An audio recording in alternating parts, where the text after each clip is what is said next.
There was a young woman who was raised in a very intense household.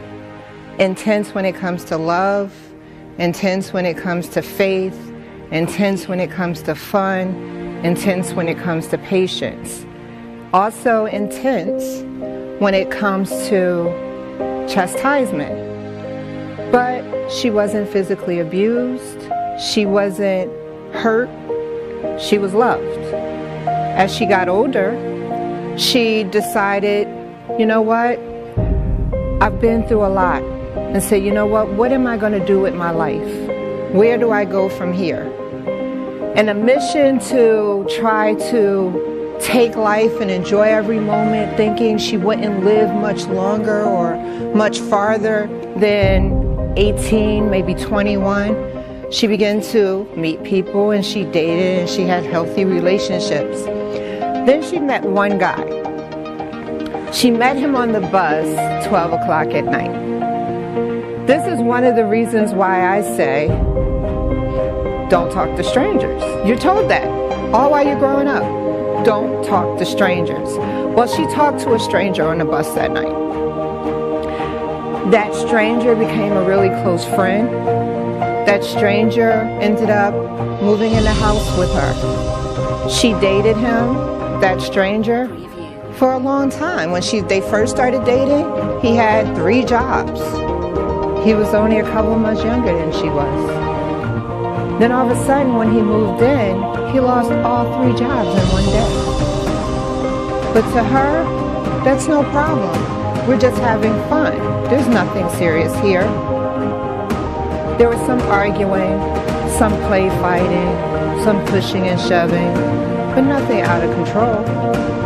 Then what happens is she gets pregnant.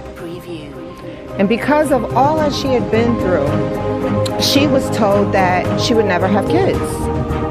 And then she finds out she's pregnant, so all of a sudden she feels like she owes him something.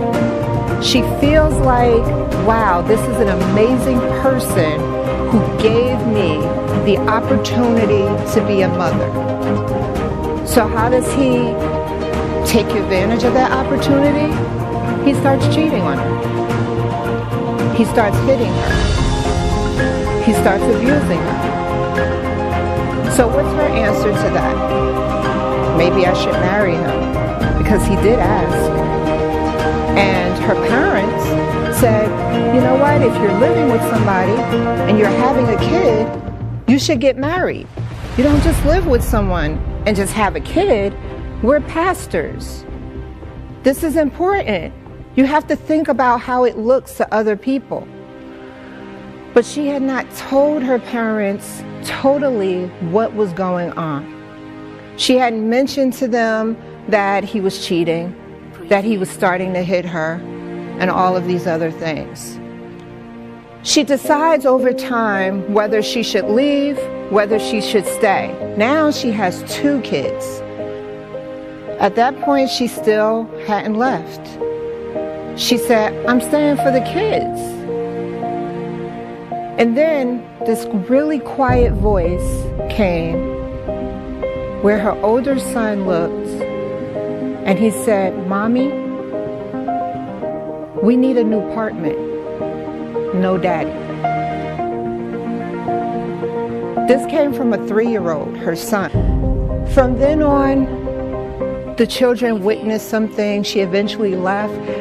In that first year of moving, she moved 8 times because he kept following her. He kept finding her.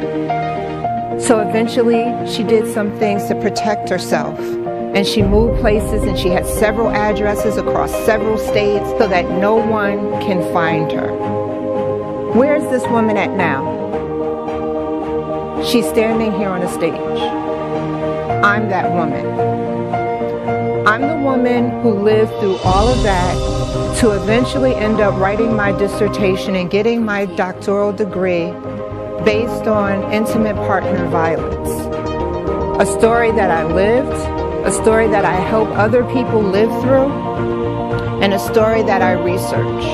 While that story that I told is the story that I'm standing here telling you, That story really has no face, it has no name, it has no degree behind it, it has no class level.